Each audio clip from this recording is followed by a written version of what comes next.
Le 23 novembre dernier, les utilisateurs de superchargeurs ont découvert avec bonheur une baisse substantielle des tarifs de recharge. Relevés il y a peu, les tarifs s'échelonnent désormais de 32 à 39 centimes par kWh, en fonction de la localisation et de l'heure pour les propriétaires de Tesla ou ceux qui ont souscrit un abonnement pour les non-Tesla, et entre 45 et 49 centimes pour ceux qui n'ont pas souscrit d'abonnement. Certains y voient une réaction à l'ouverture de la première station Lidl à des prix intéressants, mais la réalité est bien plus prosaïque.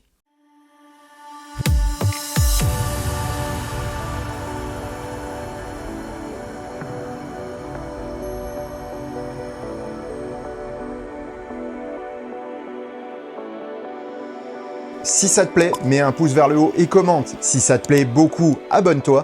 Et si ça te plaît vraiment beaucoup, dis-le partout. Merci. Les tarifs pratiqués par Tesla sont depuis toujours très volatiles, et ce depuis le premier modèle de la marque, le Roadster. En janvier 2009, Elon Musk rencontre les 400 clients ayant précommandé le Roadster Tesla pour leur annoncer une mauvaise nouvelle. Le prix de la voiture devait être augmenté de 6 700 $ pour assurer la viabilité de l'entreprise, alors toute jeune et très fragile financièrement. Heureusement, les clients ont suivi Elon et Tesla est aujourd'hui une entreprise prospère, mais qui garde tout de même les habitudes héritées de ses premières années. Voyons comment Tesla établit les prix de ses autos, mais aussi des services qui y sont associés, comme les abonnements ou les recharges. S'il est bien une chose dont le public ne connaît généralement pas tous les rouages, c'est bien la manière d'établir le prix d'un produit. Lorsqu'il s'agit d'une automobile, il y a tant de facteurs à prendre en compte qu'il est très compliqué de fixer un prix et de s'y tenir. Les premiers facteurs sont objectifs. Prix des matières premières, objectifs de production, coûts salariaux, frais de commercialisation et de recherche. Lorsqu'un constructeur lance un produit, il établit un prix en fonction du volume qu'il souhaite vendre, ce qui dimensionne ses achats et ses moyens de production, donc le coût de fabrication. Dans le cas d'un constructeur classique, il ajuste le montant des remises par rapport à un prix catalogue plus élevé que le prix de vente. Ainsi, il n'augmente pas ses prix trop souvent en apparence, même si des ajustements interviennent tout le temps sans que le public ne le sache. Tesla fonctionne de manière totalement différente. La remise, ça n'existe tout simplement pas pour Elon Musk.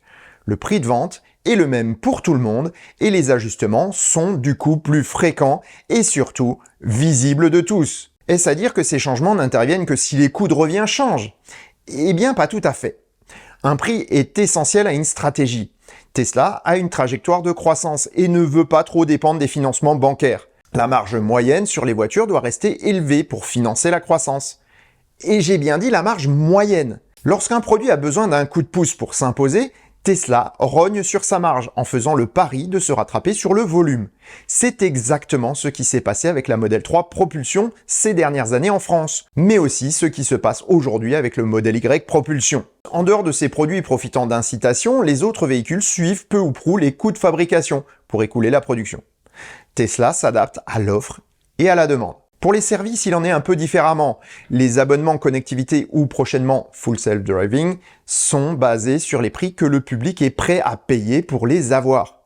Il n'y a pas ici de notion de concurrence, comme c'est le cas, par exemple, pour les superchargeurs. Et on en arrive à notre prix de recharge qui est, lui, dépendant de la concurrence, du moins en partie.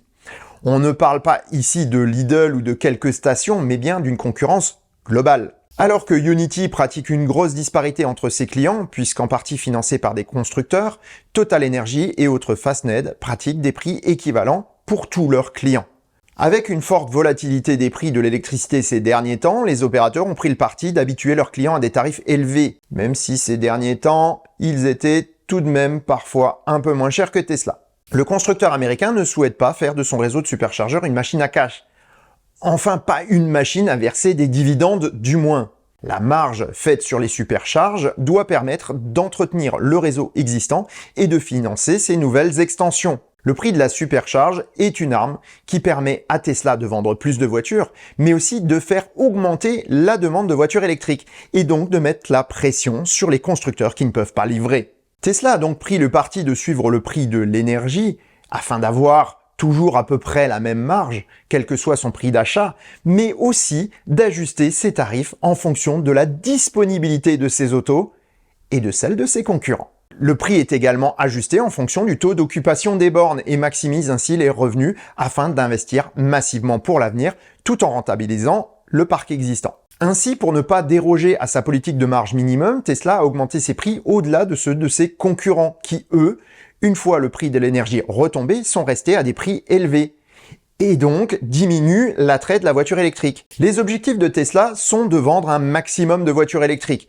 Et donc forcément, la politique de prix des superchargeurs va s'en ressentir. On le voit ici, Tesla a plus d'un tour dans son sac pour contrer ses concurrents. Et sur ces bonnes paroles, je vous souhaite bonne route et vous dis à bientôt pour un prochain épisode du Choucroute Garage. Portez-vous bien. Ciao.